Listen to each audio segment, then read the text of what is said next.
Hi, John with Your Car and Diecast here. I wanted to go over something, as people in the future will see. When I redo a diecast car, I normally don't strip it down to bare metal.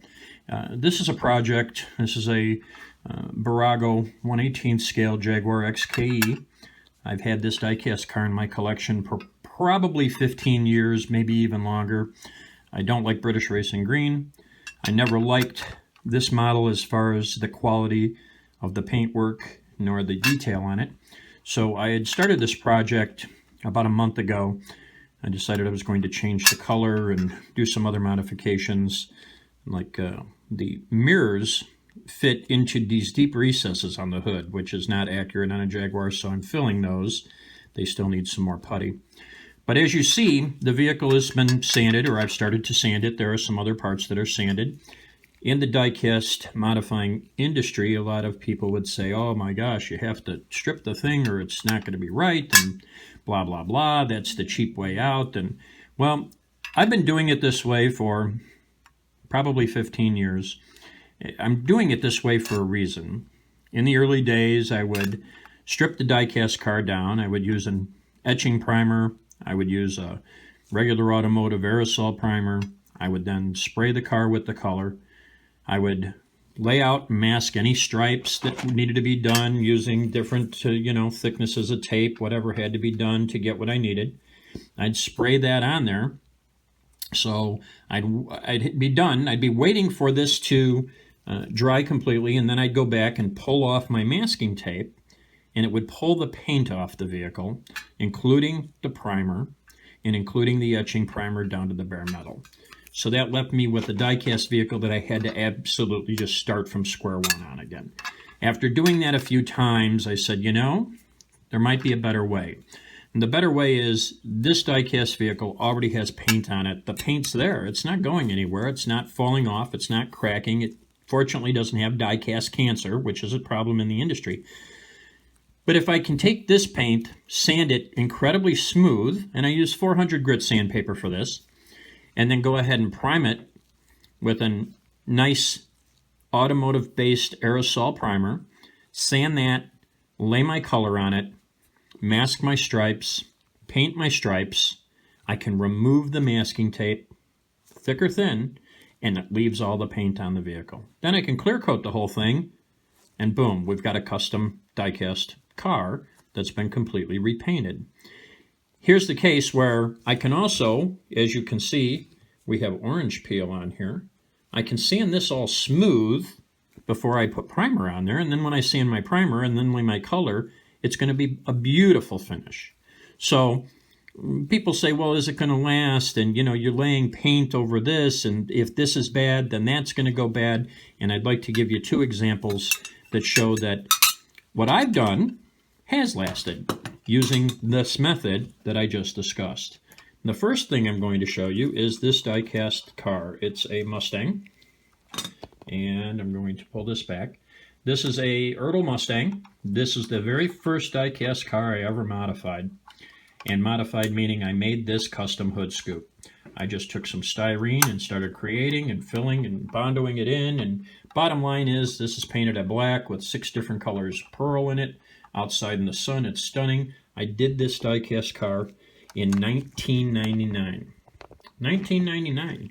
This car was completely painted using the sand, prime sand, base coat, clear coat method. Now, yes, there are no stripes on here, but if you look at the finish, here you can look at you can see the camera looking at the top of the car. The reflection is outstanding. You can see the speckles of the different colors of pearl in it. 1999 this car was done. And as you look, we can open the doors. There's no paint chipping off anywhere around. We can open the hood. Same thing with that.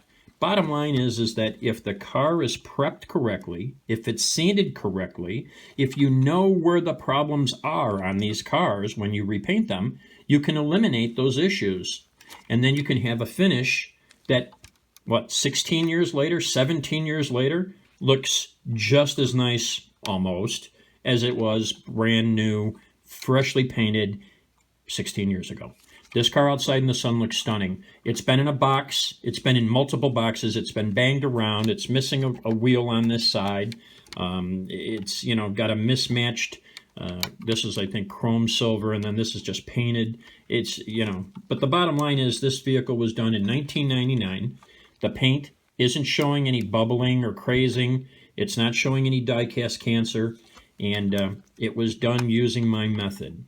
New paint onto primer that's etched into the factory paint from the die-cast factory on a non-die-cast cancer car works. 1999. Still looks pretty nice, even here.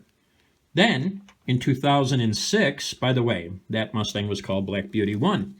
I created what I call Black Beauty 2. This is using a Lane Exact Details Shelby. Again, created a custom hood for this one. This one's really nice. It actually is fitted underneath also. But this one, again, same thing. If you look, you can see the fine metallics in it. It's black with these metallics. It's stunning in the sun. This die-cast car, and it is on the website, was done the same identical way. Now, Lane cars and Exact Detail cars are done very nice, so they have very tight tolerances. So you have to sand all of that smooth. This is custom. This up here is custom. But you can open and close the doors on this car. You're not chipping and nicking the paint off. Some die-cast modders, when they paint a die-cast car, they don't take off the paint, enough of the original paint, so when they lay new paint on there, it's too thick, it's too heavy. As soon as you go to open the hood or the door, big chunk of paint comes off. Or the door won't close all the way. The door stays open just a little bit because it can't close all the way because there's too much paint buildup. Bottom line, this car was done in 2006. It'll be 10 years old, this paint job, which, again, needs to be polished out. It's been in a box, but this was done, it'll be 10 years in April or May. So, painted 10 years ago, still looks stunning in the sun, and no die-cast cancer, no damage to the paint, no bubbling, no crazing, no clear separation or crow's feet, nothing. So the finish on this, which is 10 years old, the other one, which is 16 years old, lasts as long as it needs to last. Will they last forever? Probably not. But that's what's going to happen to this one. And I just wanted to explain this for everybody watching so that they understand my thinking and the 1,000+ cars I've done for people of why this is a safer route to go when repainting a die-cast car and not having to worry, especially if you're laying stripes, not having to worry about anything in the future peeling off paint-wise. And that's all I have from Your Car and Diecast. Thanks for watching.